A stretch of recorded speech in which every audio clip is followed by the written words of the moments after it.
Bien, ahora vamos a hablar del bruxismo. Muchas personas me piden cómo se puede tratar el bruxismo. Desde luego la férula es fundamental. Por lo tanto, eso es un tema. Es un tema que tiene que ver con contracturas musculares que nos van a hacer directamente ajustes en el campo mandibular. Una de las cosas que podemos tomar es un relajante muscular. Un relajante muscular natural es la magnesia fosfórica, en forma de biosal de Schussler, a la sexta decimal. Entonces podemos tomar comprimidos de sales de Schussler, 2 comprimidos, desayuno, comida y cena, se chupan, sublinguales, y esto es un buen relajante muscular.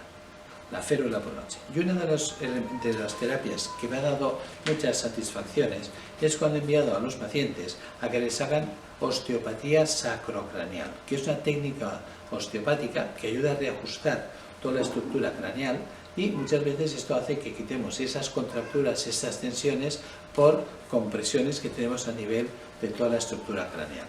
Así pues, ¿qué recomendaría yo para el bruxismo? La férula, muy importante. Una férula bien hecha ayuda mucho.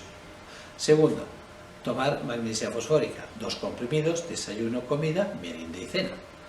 Entonces, tercero, ir a un osteópata que trabaje esa técnica de osteopatía sacrocraneal y veréis que vais a tener muy buen resultado. Hay muchos fisioterapeutas que la trabajan.